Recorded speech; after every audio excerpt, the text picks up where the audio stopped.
जय हिंद दोस्तों, बहुत बहुत स्वागत है आप सभी लोगों का राजर्षि क्लासेस पर।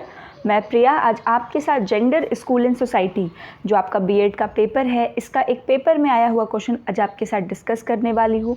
किस तरीके से हम इस क्वेश्चन के आंसर को इन द एग्जामिनेशन लिख सकते हैं, विथ प्रॉपर कॉन्सेप्ट कैसे हम उसको समझ सकते हैं, पूरी चीज़ों को हम यहाँ पे डिटेल में जो है डिस्क्राइब करने वाले हैं।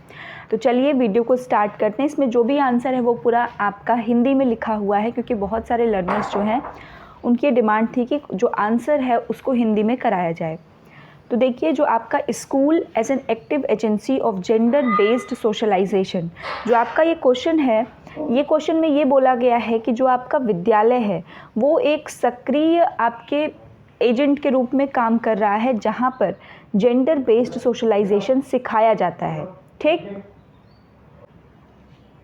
ठीक है, तो मुझे उम्मीद है प्रश्न आपको समझ में आ गया होगा। अब यहाँ पर स्कूल कैसे एक एक्टिव एजेंसी है, हम इसके ऊपर डिस्कस करेंगे। उसके पहले जो आंसर में हमें लिखना है वो ये लिखना है कि भाई समाजीकरण क्या होता है।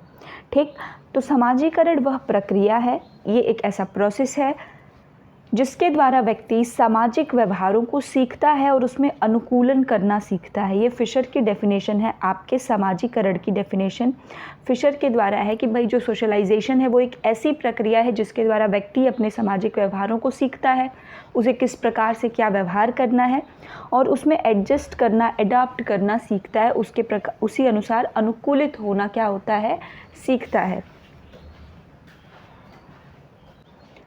क्लियर है। अब आते हैं नेक्स्ट पर, समाजीकरण के तत्व, क्या क्या एलिमेंट्स हैं हमारे जो सोशलाइजेशन है। देखिए, इन शॉर्ट अगर मैं बात करूँ तो सोशलाइजेशन जो आपका होता है समाजीकरण, उसका सिंपल सा मतलब होता है कि आपकी जो सोसाइटी है, आपका जो समाज है, उसके नियमों को, उसके वैल्यूज़ को, उसके नॉर्म्स को क्या करना, एब्जॉर्व करना। सोशलाइजेशन का यही मतलब होता है कि जो वैल्यूज़ हैं, जो नॉर्म्स हैं, उनको क्या करना, एब्जॉर्व करना। सदस्य के बाकी समूह के लोग किस प्रकार व्यवहार करना है आप उसको भी सीखते हैं। यही समाजीकरण की प्रक्रिया होती है। अब इसमें कई सारे लोग होते हैं आपके आसपास, जब एक छोटा बच्चा होता है जो उसके समाज का निर्माण करते हैं और जिस प्रक्रिया द्वारा कर रहे हैं उसी प्रक्रिया को हम समाजीकरण की प्रक्रिया कह रहे हैं। तो तत्व देखिए इसमें 3 हैं जो सबसे इम्पॉर्टेंट हैं। एक है आपका जीव रचना, आप इसको ट्रायंगल से भी समझ सकते हैं कि एक है आपका ऑर्गेनिज्म, एक है आपका पर्सन या फिर जो व्यक्ति है, और एक है आपका सोसाइटी। ये सभी आपस में इंटरडिपेंडेंट होते हैं, सभी आपस में क्या होते हैं, संबंधित होते हैं। अब जो आपका जीव रचना है, ऑर्गेनिज्म है, यही तो सबसे ज़्यादा इफेक्ट होता है। और जो आपका व्यक्ति है, पर्सन, अब वो क्या करेगा, पर्सन इन द सेंस कि उसके घर वाले, फैमिली, ठीक, उसको इफ़ेक्ट करेंगे। और उसी प्रकार से समाज, जो आपका समाज है, वो किस प्रकार से उसकी जो सोच है वो इनडायरेक्टली उस बच्चे के अंदर जाती है, फिर वो खुद भी उसी समाज की तरह बिहेव करने लगता है एक दिन। तो कैसे करने लगता है, तो ये प्रक्रिया होती है समाजीकरण की, और ये 3 मुख्यतः समाजीकरण के तत्व के रूप में जाने जाते हैं। अब विशेषताएं देखते हैं, विशेषताएं भी देखकर और इसको पढ़ कर के आपको और क्लियर होगा ये टॉपिक। सबसे पहला है सांस्कृतिक हस्तांतरण, जो बहुत ज़रूरी है। कल्चरल एक्सचेंज जिसको हम कहते हैं, जो हम एक पीढ़ी से दूसरे पीढ़ी में पास आउट करते हैं, उसको हस्तांतरण कहते हैं। तो ये जो सांस्कृतिक हस्तांतरण होता है, ये बिना समाजीकरण के कभी संभव ही नहीं होगा, क्योंकि जब तक आप अपने आने वाली पीढ़ी को बताएंगे नहीं कि क्या हुआ था क्या नहीं, उसको नहीं पता लगेगा, चाहे वो कल्चर हो, चाहे वो ट्रेडिशन हो। तो कहीं ना कहीं सांस्कृतिक हस्तांतरण एक बहुत बड़ी विशेषता होती है समाजीकरण की। जटिल प्रक्रिया, ये हमें सुनने में काफ़ी आसान लगता है कि भाई इसको जो है बच्चे को बता दिया जाता है, बट ये प्रक्रिया काफ़ी जटिल होती है, क्योंकि इसमें बच्चे कहाँ से क्या चीज़ सीख रहे हैं, किस प्रकार से सीख जाते हैं, वो इसका कोई एक प्रत्यक्ष रूप नहीं होता है। निरंतरता होती है। जो समाजीकरण है वो ऐसा नहीं है कि बच्चे में बचपन में होगा, फिर थोड़ा बड़ा होगा तो रुक जाएगा, फिर उसके बाद धीरे धीरे होगा। ये लाइफ टाइम चलने वाली प्रक्रिया होती है। हम निरंतरता के साथ, जैसे हम सीखते हैं कि लाइफ के हर एक फेज़ में कुछ ना कुछ सीखते हैं, ऐसे ही जो समाजीकरण है वो जीवन पर्यंत होता है, औपचारिक और अनौपचारिक दोनों रूपों में। ये भी एक इम्पॉर्टेंट टर्म है कि भाई फॉर्मल और इनफॉर्मल दोनों तरीक़ों में। फॉर्मल का मतलब यहाँ पर है कि आपके जो विद्यालय है, जो आपका स्कूल है, उसमें भी होता है, क्योंकि स्कूल में भी आपको सिखाया जाता है ना कि हाथ खाने से पहले हाथ धोना है, वो भी आपके सोशलाइजेशन का ही पार्ट है, अलग नहीं है। बड़ों के साथ कैसे बात करनी है, कैसे बिहेव करना है। तो विद इन द स्कूल जो औपचारिक इन्वायरमेंट है, जो फॉर्मल इन्वायरमेंट है, जिसमें आप प्रॉपर सिट करके बैठ के सब चीज़ सीख रहे हैं, उसमें भी होता है और अनौपचारिक तरीके से भी होता है। जब आप अपने कम्युनिटी में आते हैं, अपने परिवार में आते हैं, तो वहाँ भी आप सीखते हैं, बल्कि वहीं आप ज़्यादा सीखते हैं। बचपन में तो आप वहीं से सीख कर ही स्कूल गए होते हैं। अधिगम की प्रक्रिया, जो आपका सोशलाइजेशन है वो बिल्कुल उसी प्रकार है जिस प्रकार हम अपनी लर्निंग करते हैं। जैसे आप इसको पढ़ रहे हैं तो वैसे ही तो आपने पढ़ा होगा ना, अपने पूर्वजों के बारे में, अपने रीति रिवाजों के बारे में, अपनी संस्कृतियों के बारे में। उसी को पढ़ पढ़ के आपके अंदर ज्ञान आया। फिर परिवार वालों से मिलता है थोड़ा बहुत। आजकल आप देखेंगे तो टेक्नोलॉजी का ज़माना है, तो टेक्नोलॉजी से आपको बहुत सारी चीज़ें जानने को मिलती हैं। तो ये भी एक क्या है, एक प्रकार से अधिगम की प्रक्रिया है। क्लियर है? तो ये क्या थी, ये आपकी विशेषताएं थी। किसकी विशेषताएं थी? तो ये आपके समाजीकरण की विशेषताएं थी। ठीक, तो अभी तक हम समाजीकरण को ही चल रहे हैं। ये काफ़ी शॉर्ट में, देखिए हाफ पेज में ये आपका कवर हो जाएगा जब आप एग्जामिनेशन में लिखेंगे।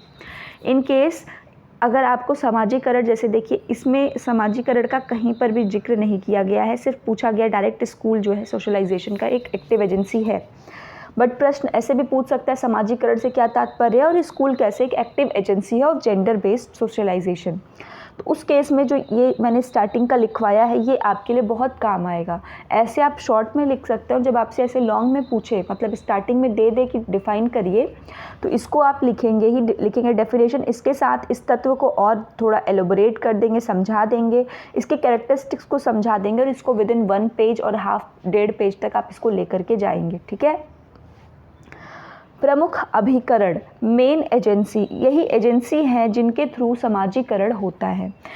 ठीक, ये प्रमुख हैं। इसके अलावा तो वैसे आप देखिए कि जो आपका इन्वायरमेंट है वो सभी अभिकरण है। ठीक है, अगर एक शब्द में मैं कहूँ तो जो आपका इन्वायरमेंट है, आपके जीन्स को छोड़ करके जहाँ आप रहते हैं वो सब भी तो वही है।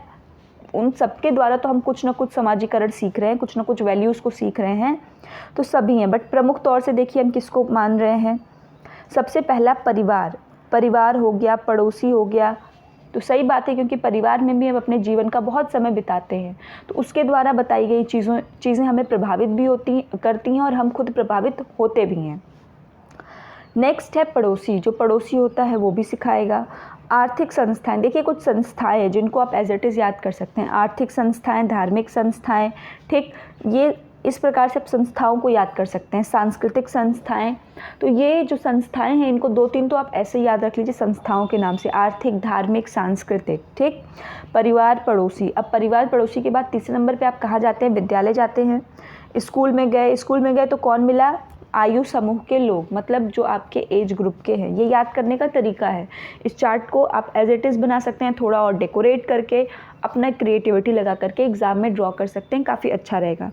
अगर आपसे स्कूल वाला क्वेश्चन पूछता तब भी आप इसको ड्रॉ करिए, क्योंकि आपको एक एजेंसी दिया है स्कूल, आप बाकी को बता सकते हैं सिर्फ विद द फिगर। तो विद्यालय, आयु समूह में गए। अब इसके बाद क्या होगा भाई? इसके बाद आप देखेंगे तो विवाह होगा, इसके बाद उत्सव होगा, इसके बाद सरकार। ठीक, फिर आप गवर्नमेंट को देखेंगे, गवर्नमेंट क्या कर रही है।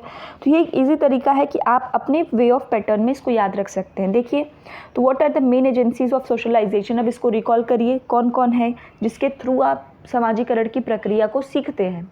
तो परिवार हो गया, पड़ोसी हो गया, परिवार, पड़ोसी, फिर उसके बाद विद्यालय में जाएंगे तो आपको क्या मिलेंगे? आपके आयु समूह के बच्चे, आपके पीयर ग्रुप वाले मिलेंगे।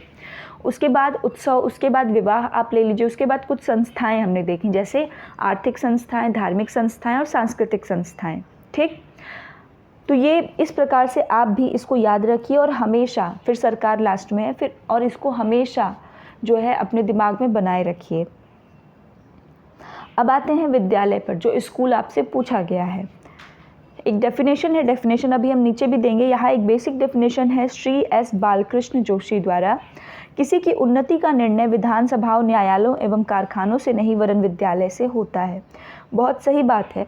कि अगर आपको उन्नति करनी है तो उसका निर्णय जो है आपके विद्यालय में होगा जहां आप पढ़ाई कर रहे हैं।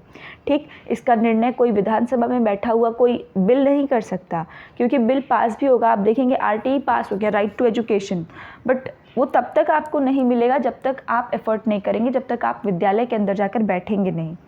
न्यायालय में चाहे कोर्ट कितना ही आपको छूट दे दे या चाहे आप कारखाने में काम करें, कुछ भी करें, आपकी उन्नति किस चीज़ से डिपेंड करेगी? आपके एजुकेशन से डिपेंड करेगी। मिला जुला के बात ये थी और सही बात कह रहे हैं। अब यहाँ पे कुछ दृष्टि से विद्यालय को देखेंगे, जैसे कि वेस्टर्न दृष्टि से जो यूरोपियन वाले हैं, पाश्चात्य जिनको हिंदी में कहेंगे, उनकी दृष्टि से विद्यालय का क्या अर्थ होता है। फिर अपनी दृष्टि भी दिखाएंगे कि भाई भारतीय दृष्टि क्या है, और फिर वास्तविक दृष्टि देखेंगे। तो ये 3 दृष्टि, तो पहले आप त्रिनेत्र वाला कॉन्सेप्ट समझ लीजिए। अब बात करते हैं तो सबसे पहले पाश्चात्य दृष्टि। तो स्कूल जो इनका शब्द आया है वो एक यूनानी भाषा का शब्द है। किसका शब्द है? यूनानी भाषा का शब्द है। अच्छा, हम स्कूल में क्या करने जाते हैं? मज़े करने जाते हैं, राइट। तो वेस्टर्न कल्चर में हमें ऐसा ही लगता है कि वहाँ तो मतलब पढ़ाई को लेकर के इतना रोट मेमोराइजेशन नहीं, रटने की प्रवृत्ति नहीं है। वहाँ बच्चे जाते हैं, आपने देखा होगा, बच्चे जाते हैं, आराम से बात करते हैं, घूमते टहलते हैं, पढ़ते हैं, घर जाते हैं। दैट मीन्स कि वहाँ बहुत अच्छा लगता है, मज़े वाली चीज़ है। तो दूर से देखने में हर चीज़ ऐसी ही लगती है। तो इसी से आपको याद रखना है कि जो पाश्चात्य है उसका कुछ इससे ही संबंध है, आपके मज़े से। कैसे? स्कूल शब्द एक यूनानी भाषा से है, जिसका वहाँ पे मतलब देखिए, दोनों में से कोई भी एक, दोनों मतलब स्लैश करके है तो दोनों आप लिख सकते हैं, स्कूला या फिर स्कूल। ठीक है, स्कूला या फिर स्कूल, SCHOLA या फिर SKHOLE, इन दोनों शब्दों का जो है, जो यूनानी भाषा है उसके अंदर, जिसका मतलब है अवकाश, लेजर। ठीक है, लेजर का मतलब होता है कि खुशी, अवकाश। ठीक, तो स्कूल का मतलब उस टाइम में क्या था पाश्चात्य दृष्टि के अकॉर्डिंग, कि जहाँ पे छुट्टियाँ होती हैं, जो अवकाश है। तो अब हम क्या कह सकते हैं, लास्ट में हम कह सकते हैं कि भाई स्कूल संस्थागत केंद्र है। एक क्या है? संस्थागत केंद्र है। आज भी हमारे भी जो है लिखा हुआ है कि भाई विद्यालय एक संस्था है, जिसका काम मतलब लोगों को जो है, संस्था का आपको पता है कार्य क्या होता है, कि संस्था में लोग अपने हितों को न देख करके सामने वाले के हितों के लिए कार्य करते हैं। किंतु आज आप देख रहे हैं कि भाई सामने वाले के हितों को छोड़ करके सिर्फ अपने हितों का ही ध्यान रखा जाता है स्कूल वालों के द्वारा।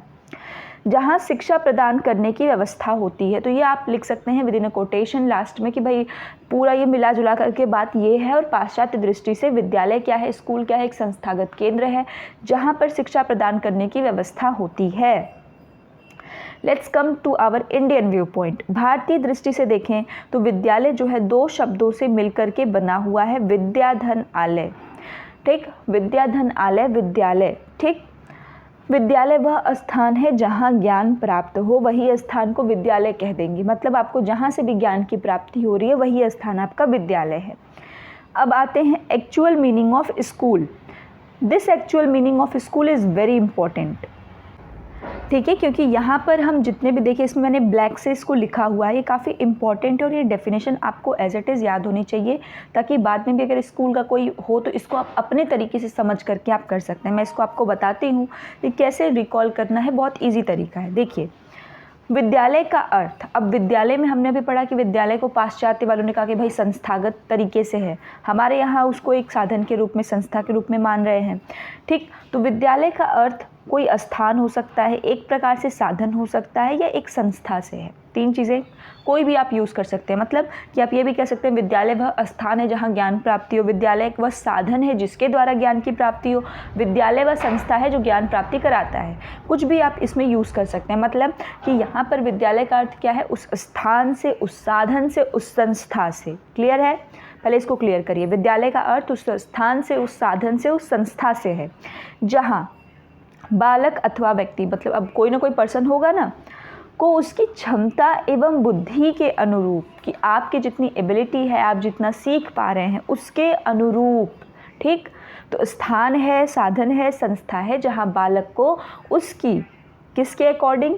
उसकी क्षमता के अकॉर्डिंग और उसके इंटेलिजेंस, बुद्धि के अकॉर्डिंग, अनुरूप निश्चित विधि से। देखिए, विधि का बात हम क्यों करें? क्योंकि मेथड्स ऑफ टीचिंग बहुत ज़रूरी होता है एक आपके स्कूल के अंदर किस विधि से शिक्षक पढ़ा रहे हैं, शिक्षिकाएं पढ़ा रही हैं, बच्चे को समझ में आ रहा है कि नहीं, से सुप्रशिक्षित अध्यापक, वो अध्यापक कैसे होने चाहिए, बिल्कुल ट्रेंड होने चाहिए। ठीक, तो यहाँ तक समझ आया कि विद्यालय में जो है क्या होना चाहिए। पहला तो वो क्या है, एक संस्था है, एक साधन है और एक स्थान है जहाँ पर व्यक्ति को क्या किया जा रहा है, व्यक्ति को उसकी क्षमता और बुद्धि के अनुरूप कोई निश्चित विधि के द्वारा, ठीक, सुप्रशिक्षित अध्यापक द्वारा, भाई पढ़ाने के लिए जो मेथड्स ऑफ टीचिंग आप पढ़ाएंगे, टीचर चाहिए कि नहीं चाहिए, द्वारा उस राष्ट्र या अथवा समाज के, अब अलग अलग कुछ आपको फील्ड्स दिए हुए हैं, विज्ञान, कला, कौशल, नैतिकता, धर्म, दर्शन के जीवन में प्रयोग करने का ज्ञान कराया जाता है। ठीक, तो कुछ सब्जेक्ट्स हैं। अब देखिए, अब इसको हम एक बार और समझते हैं। आपने ऐसे समझ लिया, अब इसको एक ऐसे तरीके से समझिए कि विद्यालय क्या है भाई, एक ऐसा स्थान, साधन, संस्था है जहाँ पर व्यक्ति को उसकी क्षमता और बुद्धि के अनुरूप कुछ निश्चित विधियों द्वारा, कुछ निश्चित विधि द्वारा, सुप्रशिक्षित शिक्षकों द्वारा, ठीक, कुछ निश्चित, अब सब्जेक्ट को आप लिखेंगे विज्ञान, कला, कौशल, नैतिकता, धर्म, दर्शन, इन सभी को जीवन में प्रयोग करने का ज्ञान कराया जाता है। यही आपका स्कूल होता है। मतलब स्कूल वो स्थान है जहाँ पर आपको जो भी आप चीज़ों को सीख रहे हैं उसको जीवन में जो है प्रयोग में लाने का जो है ज्ञान कराया जाता है। ठीक, तो ये 3 अर्थ हैं जो आपको हमेशा याद रखने हैं। जैसे आपको एजेंसीज़ याद रखनी है, वैसे ही 3 अर्थों को याद रखना है, भारतीय, पाश्चात्य और आपका वास्तविक अर्थ। ठीक, यहाँ इतना बोलने के पीछे रीज़न यही है कि आपको विद इन द वीडियो ये सारी चीज़ें रिकॉल हो जाएं और याद हो जाएं। ठीक, अब एक हम डेफिनेशन देखते हैं जॉन डीवी की। जॉन डीवी जो कि शिक्षा के क्षेत्र में बहुत जाना माना नाम है, फादर ऑफ प्रोग्रेसिव एजुकेशन कहते हैं। इन्होंने क्या कहा, हाँ, इसके साथ इनका एक कोटेशन भी है जो आप यहाँ पर लिख सकते हैं कि विद्यालय जो है वो समाज का लघु रूप है। ये भी जॉन डीवी का ही कथन है। क्या है कि विद्यालय जो है वो समाज का लघु रूप होता है। ये कोटेशन के रूप में भी आप लिख सकते हैं। विद्यालय एक ऐसा विशिष्ट वातावरण, एक ऐसा स्पेसिफिक एनवायरनमेंट है जहाँ जीवन के कुछ गुणों एवं कुछ विशेष प्रकार की क्रियाओं तथा व्यवसायों की शिक्षा इस उद्देश्य से दी जाती है कि बालक का विकास वांछित दिशा में हो। मतलब विद्यालय जो है ऐसा नहीं है कि आपको जीवन में सब कुछ करा देगा, ऐसा नहीं है। ये किसका कहना है, जॉन डीवी का। मतलब लेकिन हाँ, वो आपके जीवन में कुछ ऐसे गुणों का, कुछ ऐसी क्रियाओं का और कुछ ऐसे व्यवसायों की शिक्षा के उद्देश्य से आपको दिया जाता है कि आपके अंदर कुछ ऐसे गुण आ जाएं, कुछ इस प्रकार की क्रियाओं को आप सीख जाएं, कुछ व्यावसायिक शिक्षा सीख जाएं। ठीक, जिससे कि आपका विकास वांछित दिशा में हो, जिससे कि आने वाले समय में आप खुद का भी ध्यान रख सकें और देश की प्रगति में भी योगदान दे सकें। यह है जॉन डीवी का कथन। अब देखिए, समाजीकरण के अभिकरण के रूप में विद्यालय, now this is the question, क्योंकि आपको स्टार्टिंग में कुछ ना कुछ अपनी भूमिका बनानी होगी कि भाई विद्यालय, पहले तो आपने समाजीकरण को बताया, आपने विद्यालय को बताया, फिर आपने विद्यालय के कुछ कॉन्सेप्ट्स को बताया। अब उसके बाद हम आते हैं कि जैसे क्वेश्चन में आपसे पूछा, school is an active agency, है स्कूल एक्टिव एजेंसी का ऑफ जेंडर बेस्ड सोशलाइजेशन। तो कैसे है एक एक्टिव एजेंसी के रूप में, क्योंकि हम सब कुछ कहाँ से सीख रहे हैं। अब उस क्वेश्चन को समझने की कोशिश करिए, हम सब कुछ कहाँ से सीख रहे हैं, सब कुछ जो हम सीख रहे हैं वो इसी विद्यालय से सीख रहे हैं। तो जो जेंडर बेस्ड जो समस्याएं आ रही हैं उनको सही भी हम कहाँ से कर सकते हैं, इसी विद्यालय से। वही क्वेश्चन पूछा है कि जो आपका जेंडर है उसके रोल को हम कैसे, स्कूल एक एक्टिव एजेंसी के रूप में वहाँ पर रोल प्ले कर रहा है। तो समाजीकरण के एक सक्रिय अभिकरण जैसा प्रश्न पूछे, आप हेडिंग एज इट इज़ लिख सकते हैं के रूप में विद्यालय। सबसे पहला है व्यक्तित्व का सर्वांगीण विकास। अब देखिए, इसमें एक बात ध्यान रखना है आपको, वो ये है कि जैसा कि आपसे देखिए प्रश्न ये आपसे प्रश्न पूछा है कि school as an active agency of gender based socialisation, मतलब आपको समाजीकरण करना है और किस उससे करना है, आपको जेंडर की दृष्टि से जो समाजीकरण होता है उसमें, राइट। तो इसको जब आप आंसर को ये राइट करेंगे तो आप उसमें वो चीज़ राइट करेंगे। जब आप इसके अगर डिटेलिंग में जाते हैं तो वहाँ पर आपको बताना होगा, क्वेश्चन की डिमांड के अकॉर्डिंग कुछ लाइंस आपको खुद से ही अपने कॉमन सेंस से वहाँ पर डालनी है। वो मैंने आपको भी बता रही हूँ कि जैसे क्वेश्चन में आपसे पूछा है कि जेंडर बेस्ड सोशलाइजेशन की बात करिए, तो जब भी आप इसके पॉइंट्स को एलाबोरेट करेंगे एग्जाम में, जैसे 2-3 लाइन में उसको समझा रहे हैं, तो वहाँ पर आप उस चीज़ों का जिक्र करेंगे। ठीक, तो व्यक्तित्व का सर्वांगीण विकास जो है कैसे होता है, क्योंकि हमें पता है कि आजकल जो है जो एजुकेशन सिस्टम है उसमें आपका स्कॉलिस्टिक तो है ही, मतलब शैक्षणिक चीज़ें तो कराई जा रही हैं, उसके अलावा जो है कुछ एक्स्ट्रा करिकुलर एक्टिविटीज़ भी कराई जा रही हैं। तो बच्चे का जो है ओवरऑल डेवलपमेंट हो रहा है, समग्र विकास संभव हो पा रहा है। तो इस रूप में जो विद्यालय है, अगर वो विकास हो रहा है तो वो समय के साथ होगा। तो विद्यालय में बच्चा अधिकतर समय भी बिता रहा है, विद्यालय में रह रहा है, तो वहाँ पर जो जेंडर आपका है, जो चीज़ों को सिखाया जा रहा है, वहाँ पर अगर हम चाहें तो जेंडर सोशलाइजेशन को वहाँ पर हम क्या कर सकते हैं, कम कर सकते हैं। अब वो कम करने के कई तरीके होते हैं। जब होलिस्टिक डेवलपमेंट हो रहा है तो वहाँ पे कई बार आप देखेंगे, अगर पहले के समय में, तो पहली चीज़ तो लड़कियों को टीचर के अंदर भी बायसनेस होती थी कि भाई टीचर लड़कों को ज़्यादा महत्व दे रहे हैं, प्रायोरिटी दे रहे हैं, तो आप उस चीज़ों को कम कर सकते हैं। सामाजिक मूल्यों के विकास, ठीक इसी प्रकार जो सोशल वैल्यूज़ होती हैं कि जैसे कि भाई आपको इन्वायरमेंट को कंजर्व करना है, आपको अच्छे से बात करनी है, आपको जो है वॉयलेंस नहीं करना, ये जो आपके सामाजिक मूल्य सोशल वैल्यूज़ हैं, आपको भाईचारे के साथ रहना चाहिए, आपको कोऑपरेट करना चाहिए सोसाइटी में, ये सभी चीज़ें हमारे अंदर कहाँ से आती हैं? ये सारी चीज़ें जब हमें सिखाई जाती हैं एट द बेसिक लेवल, तो ये चीज़ें आप उन लड़कों के अंदर भी बता सकते हैं और लड़कियों के अंदर भी बता सकते हैं, जो कॉमन रूप से होती हैं। व्यक्तित्व का सामंजस्यपूर्ण विकास, सामंजस्यपूर्ण का मतलब कि अगर कोई एडवर्स कंडीशन भी आ रही है तब भी बच्चा, लड़का हो या लड़की हो, वो उस सिचुएशन से कोप करने की कोशिश करे। ठीक, विद्यालय ऐसा स्थान है जहाँ आप बहुत कुछ सीखते हैं। ठीक, सब कुछ नहीं लेकिन बहुत कुछ सीख जाते हैं। नेक्स्ट है आदर्शों व विचारधाराओं का प्रसार। बहुत सही बात है कि एक पॉइंट आपका जनरेट होने लगता है with in the school system. जब आप 11th-12th करके स्कूल से निकलते हैं तो कहीं ना कहीं आपके पास अपनी खुद की एक विचारधारा होती है कि भाई ये चीज़ ऐसे है, ये ऐसा अच्छा नहीं है, ये ऐसा है। ठीक, नैतिक शिक्षा तथा आध्यात्मिकता का विकास, इसके साथ ही स्कूल के द्वारा ही हमारी जो नैतिक शिक्षा होती है, आजकल तो आपने देखा होगा कि मोरल एजुकेशन की किताबें भी चल रही हैं, बट फिर भी वो चीज़ बिहेवियर में नहीं दिखने की वजह से मुझे यही कमी लगती है कि जैसे आप कितनी भी किताबें चला लीजिए, थियोरेटिकल है वो, जैसे हम प्रैक्टिकल एक्सपेक्ट में बिहेवियर में अगर टीचर्स के, एडमिनिस्ट्रेटर्स के, पेरेंट्स के, सोसाइटी के दिखती कि भाई वहाँ नैतिकता है तो बच्चे को आपको किताब लगाने की ज़रूरत नहीं पड़ती। बट फिर भी नैतिक शिक्षा है और जो आध्यात्मिक शिक्षा है उसका विकास भी यहाँ पर होता है। नागरिकता का ज्ञान, as a citizen of India आपकी क्या क्या ड्यूटीज़ हैं। फंडामेंटल राइट सभी जानते हैं कि 6 फंडामेंटल राइट होते हैं, किसी ने हमको रोका टोका तो हम सीधे कोर्ट पहुंचेंगे, but what about the fundamental duties, आप उसके लिए बाध्य नहीं हो, बट वो भी आपकी ही जिम्मेदारी है जिसको पूरा करना हम लोगों को ही करना है। तो ये भी है कि सिटीजनशिप का ज्ञान भी आपको उसी विद्यालय के अंतर्गत कराया जाता है। समाज में समायोजन, समाज में आपको जैसे होता है कभी कभी कि हम कुछ ऐसे काम करते हैं जो समाज के अकॉर्डिंग नहीं होते हैं, क्योंकि हो सकता है कि समाज ही हमारा बहुत ऑर्थोडॉक्स हो, कि उसकी सोच ही बहुत वो हो और हम उससे नहीं मैच कर रहे हैं, तो कहीं ना कहीं उसमें एडजस्टमेंट सिखाना भी बताता है। क्योंकि जब हम जाते हैं स्कूल के अंदर भी तो वो भी एक सामाजिक वातावरण ही होता है। स्कूल में भी 4 तरह के बच्चे होते हैं जो आपसे इंटरेक्ट करते हैं, तो ये पॉसिबल तो नहीं है ना कि जो 4 बच्चे हैं, ये जो 4 बच्चे हैं जो आगे जाके 4 लोग बनते हैं सोसाइटी के, इनकी सोच आपकी सोच से एज इट इज़ मैच करे, ये तो पॉसिबल नहीं हो सकता है। 2 की करे 2 की ना करे, तब भी आप उस इन्वायरमेंट में एडजस्ट करने की कोशिश करते हैं ना किसी न किसी तरह, तो वो आपको मदद करती है बाद में जब आप सोसाइटी के अंदर आते हैं, क्योंकि तब भी आपको वही 4 लोग मिलते हैं। व्यावसायिक प्रशिक्षण बहुत ज़रूरी है, व्यावसायिक प्रशिक्षण, और मैक्सिमम आज एजुकेशन का बिल्कुल यही फंडा ही हो चुका है कि भाई आपको हम व्यावसायिक शिक्षा देंगे ताकि आप आने वाले टाइम में कुछ ना कुछ अपने से कर सकें।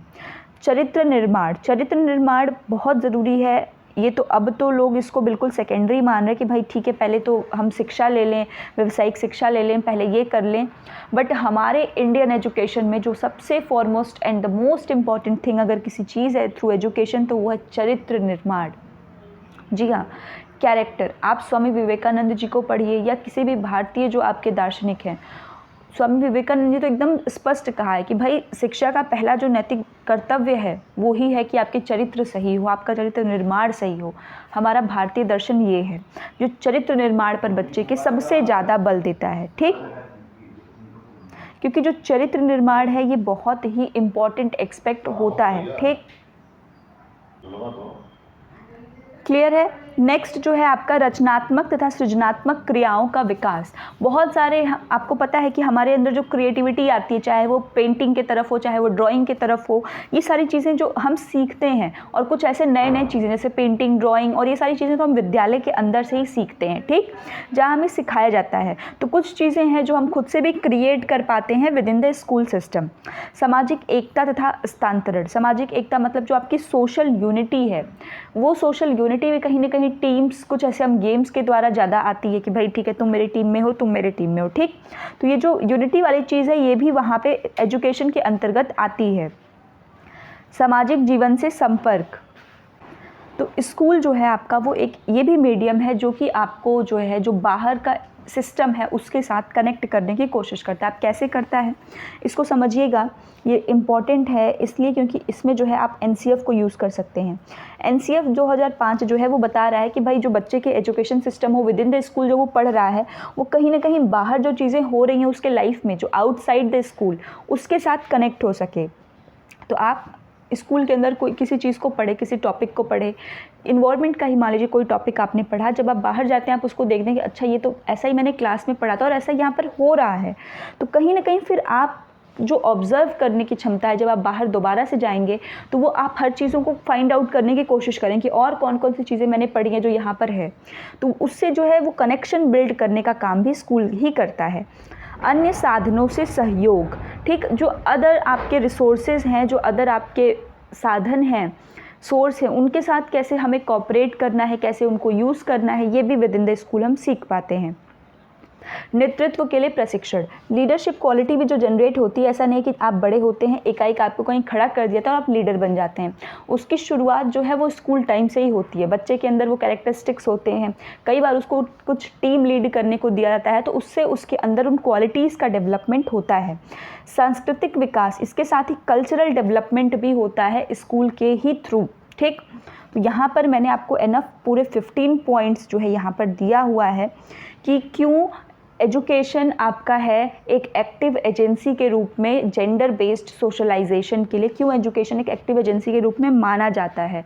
तो यही आपके पूरे 15 पॉइंट से मिला जुला करके अगर याद करने के पर्पज़ से मैं आपको कहूँ तो बस याद रखिएगा कि ये आप हैं। अब आपके विकास, अब आपका एक है जो आपका ये इन्वायरमेंट है और ये आपके बाहर का इन्वायरमेंट है। अब इसमें हर एक चीज़ जो भी इंक्लूड है जो स्कूल आपके लिए कर सकता है, यहाँ पर आप उस चीज़ को जो है इम्प्लाई करेंगे। जैसे सबसे पहली चीज़ तो आपका डेवलपमेंट, आप अपने ऊपर ध्यान दीजिए। आपका जो है डेवलपमेंट होगा, होलिस्टिक डेवलपमेंट करने का काम करेगा, ठीक। क्लियर है। तो पहला जो है आप ध्यान में रखिए कि आप हैं तो आपके क्या क्या डेवलपमेंट के पर्सपेक्टिव हैं, जैसे कि आपका समग्र डेवलपमेंट। तो इसमें आप लिख सकते हैं भाई फिजिकल डेवलपमेंट, मेंटल डेवलपमेंट है और चारित्रिक विकास, ये सारी चीज़ें आई ना। जैसे कि जब हमने एजुकेशन भी पढ़ा था तो वहाँ पर भी हमने देखा था ना कि व्यक्ति का जो है आपका शारीरिक विकास, मानसिक विकास, चरित्र का विकास, व्यक्तित्व का विकास, व्यावसायिक विकास, ये जितने विकास हैं ये तो पहले आपके 4-5 पॉइंट आपके एज इट इज़ बन जाएंगे। ये मैं आपको बता रही हूँ एग्जाम पॉइंट ऑफ व्यू से लिखने का तरीका, जो पॉइंट्स होते हैं, ठीक। इसके बाद एक टर्म लीजिए पर्सनालिटी, जो व्यक्तित्व है, व्यक्तित्व को निखारती है। व्यक्तित्व को निखारने के साथ अब ये जो बाहर शीशे के बाहर वाली दुनिया है उसके साथ आपको एडजस्ट कराएगी जो विद्यालय है, एडजस्ट कराएगा। इस बाहरी समाज के साथ आपको एडजस्ट कराएगा, आपको जोड़ेगा। आपकी जो थिंकिंग है ना, उस थिंकिंग को क्या करेगा, उस थिंकिंग को डेवलप करेगा। अब जब थिंकिंग की बात आएगी ना कि आपके सोच को बनाएगा, तो वो विचारधाराओं को भी बनाएगा, सोच बनाएगा, विचारधाराओं को बनाएगा। आपके संस्कृति, जो आपकी सांस्कृतिक चीज़ें हैं उनके बारे में अवेयर कराएगा, आपको देश के साथ बनाएगा, देश का एक अच्छा नागरिक बनने में हेल्प करेगा। ये सारी चीज़ें जो है कौन करता है, स्कूल करता है, ठीक। इसके साथ आपको नैतिकता की शिक्षा देगा, ठीक, और आपको पढ़ा लिखा करके कुछ व्यावसायिक प्रशिक्षण भी प्रदान करेगा, ठीक। तो यहाँ देखिए बिना कुछ किए आप कुछ ऐसे पॉइंट्स को खुद से भी जनरेट कर सकते हैं। ऐसा नहीं कि नहीं यही पॉइंट्स आपको लिखने होते हैं, आप खुद से भी बना सकते हैं, बस आपको समझ में आना चाहिए कि टॉपिक और कंटेंट क्या रहा है, ठीक। तो हमने यहाँ पर 15 पॉइंट्स जो है कवर कर लिए हैं और ये आपके एग्ज़ाम पॉइंट ऑफ व्यू से आप इसको याद कर लीजिएगा एज इट इज़, अदरवाइज़ अपने खुद के पॉइंट्स भी आप दे सकते हैं। अब ज्ञान, अभिवृत्ति एवं कौशल, knowledge, attitude and skill development में विद्यालय की क्या भूमिका है। ये इसके अंदर ही आप लिखेंगे कि आपने जैसे अभी देखा कि भाई स्कूल के अंदर जो है क्या हो रहा है, सोशलाइजेशन हो रहा है, तो जो सामाजिकरण हो रहा है उस विद्यालय में, तो उस विद्यालय में आपके अंदर जो ज्ञान है उसको निर्माण करने में, जो एटीट्यूड फॉर्मेशन हो रहा है, जो स्किल डेवलपमेंट हो रहा है, उसमें उनका कैसा रोल है। तो जब हम बात करते हैं नॉलेज की, तो नॉलेज में, ज्ञान विकास में, डेवलपिंग नॉलेज, यहाँ पर आपको पहली चीज़ तो ज्ञान दिया जाएगा, उचित वातावरण, आचरण, तकनीकी दक्षता, शिक्षण एवं ज्ञान प्राप्ति, मतलब आपको कुछ टेक्निकल चीज़ों को भी बताया जाएगा, आपको कैसे बिहेव करना है वो बताया जाएगा, एक अच्छा एनवायरनमेंट प्रोवाइड किया जाएगा। ये सारी चीज़ें आपके ज्ञान के विकास में जो है आएंगी। नेक्स्ट है कौशल विकास में, स्किल डेवलपमेंट। स्किल डेवलपमेंट में आपको 4C याद रखना है। क्या याद रखना है? 4C। अब 4C क्या है ये? सबसे पहला है सृजनात्मकता, ठीक, जिसे हम क्रिएटिविटी कह रहे हैं। नेक्स्ट है क्रिटिकल थिंकिंग, कि जो सोचने का, देखिए क्रिएटिविटी का मतलब होता है आउट ऑफ द बॉक्स, कुछ ऐसी चीज़ें करना जो आपके पास प्रेजेंट है उससे कुछ आप एक्स्ट्रा कर जा रहे हैं, कुछ नया, न्यूनेस आ रही है, यूनिकनेस हो रही है, ठीक। क्रिटिकल थिंकिंग का मतलब है कि आप चीज़ों को एब्स्ट्रैक्टली सोच पा रहे हैं, आप चीज़ों को एक अलग, जैसे पर्सपेक्टिव अगर आपको ए दिखाया जा रहा है तो आप बी पर्सपेक्टिव से उसको सोच पा रहे हैं। कम्युनिकेशन, जो आपकी बातें हैं, जैसे कि मान लीजिए हम हैं, ठीक, तो अब मैं अपनी बातों को आप तक कम्युनिकेट कर रही हूँ, ठीक, तो वो कम्युनिकेशन भी आप देखेंगे टीचर टू टीचर वेरी करता है। कुछ टीचर्स का कम्युनिकेशन काफ़ी अच्छा होता है, कुछ टीचर जो है लिखते तो अच्छा है बट वो कम्युनिकेट नहीं कर पाते हैं, राइट। सो स्किल डेवलपमेंट, ये जो बोलने की कला होती है ना, ये बोलने की कला हमें विद्यालय से ही तो सीखने को मिलती है। विद्यालय में अगर आपने देखा होगा तो अलग अलग फंक्शंस होते हैं, जैसे आप स्टार्टिंग में अगर मॉर्निंग असेंबली देखते हैं तो वहाँ पर भी अब तो बहुत सारे स्कूल में हो रहा है, मॉर्निंग प्रेयर्स होते हैं, थॉट्स होते हैं, फिर उसमें भी अलग अलग उन लोगों ने प्रोग्राम्स रखे हुए हैं कि भाई थॉट होगा, फिर श्लोक हो जाएगा, फिर वर्ड पार हो जाएगा। तो ये जो चीज़ें होती हैं इसके माध्यम से क्या होता है कि बच्चा सामने आता है और उसके लिए वो पहली बार होता है कि वो अपनी छोटी सी जो उसकी दुनिया है, जो स्कूल है, उसके सामने इंटरेक्ट कर रहा है। तो जब वो इंटरेक्ट करता है तो हो सकता है वो गलत बोल दे, हो सकता है वो थोड़ा शर्मा जाए, बट जब ये हैबिट रिपीटेड टाइम होगी तो उससे वो सीखेगा, निश्चित सीखेगा, तो कम्युनिकेशन बेटर होगा। तो वो कम्युनिकेशन उसके लिए क्या है, एक स्किल का काम कर रही है। कोलैबोरेशन, ये भी एक स्किल है और बहुत इंपॉर्टेंट स्किल है, बिकॉज सबके अंदर ये टेंडेंसी होती है कि सभी दूसरे का सहयोग करें और सभी दूसरे का अच्छा देख सकते हैं।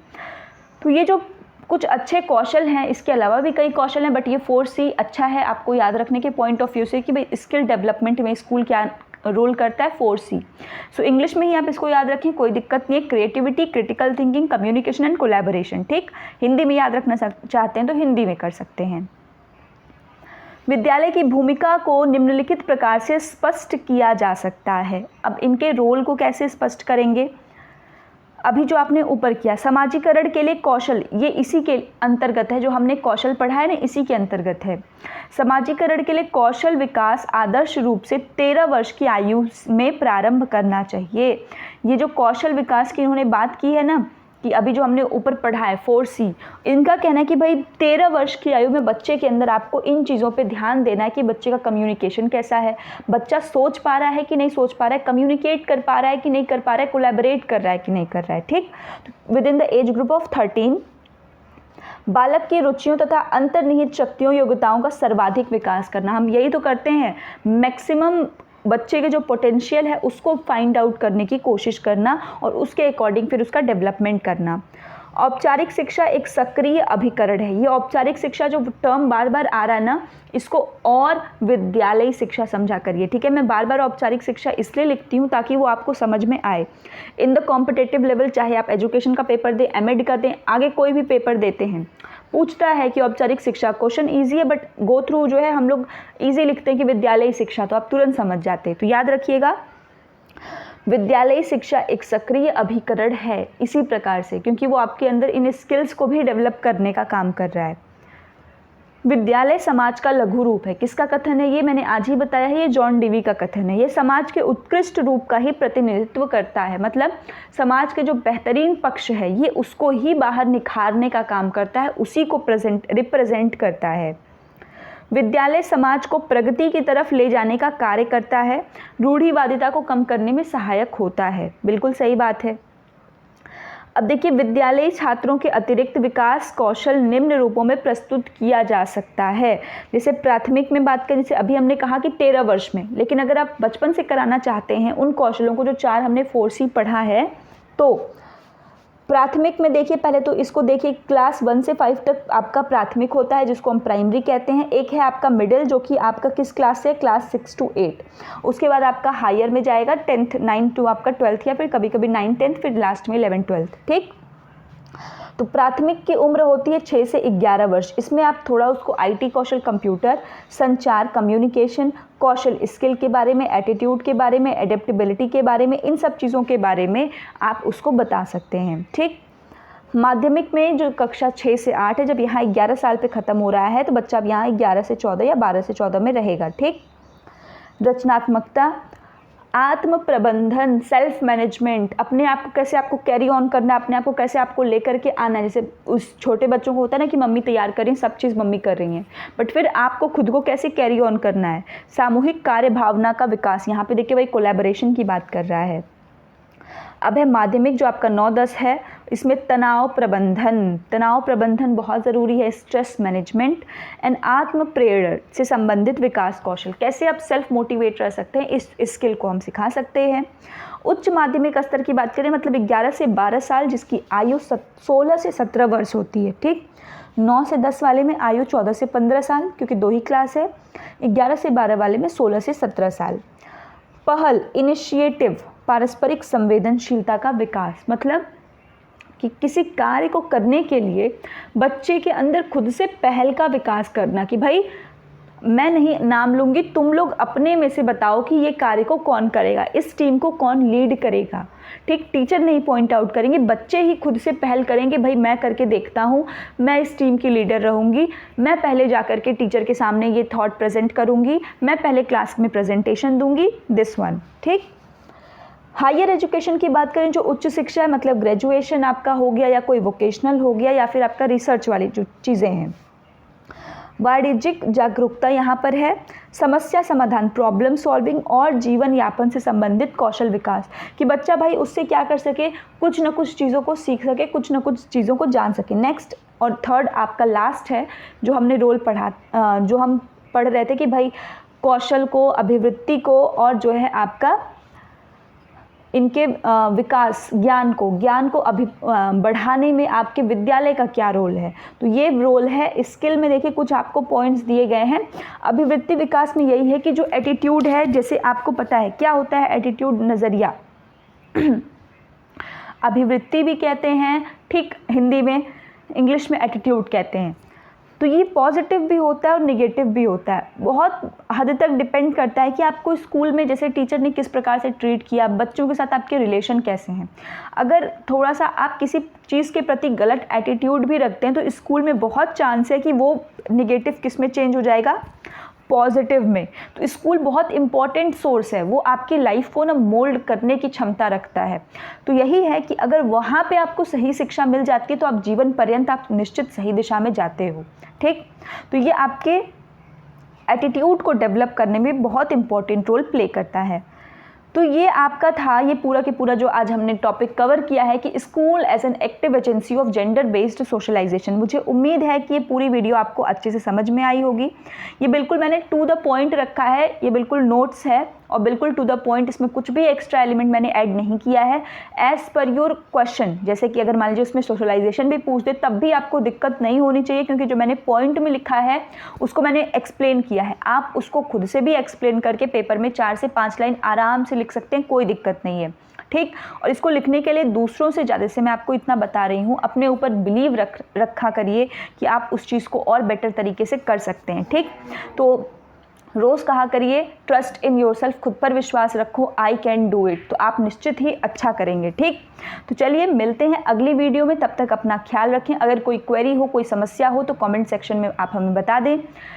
तो तब तक अपना ख्याल रखें और वीडियो पहली बार देख रहे हैं चैनल पर, अगर आप पहली बार विजिट कर रहे हैं या पहली वीडियो हमारे चैनल की देख रहे हैं, तो चैनल को जल्दी से सब्सक्राइब कर लें और बगल में बेल आइकन को प्रेस कर लें और वीडियो को लाइक कर दें। ठीक है, भविष्य में हम ऐसी ही और ही जो है क्वेश्चन की जो सीरीज़ है वो लेकर के आने वाले हैं आप लोगों के लिए, तो उसके लिए रेडी रहिए। तो चलिए मिलते हैं अगली वीडियो में। धन्यवाद।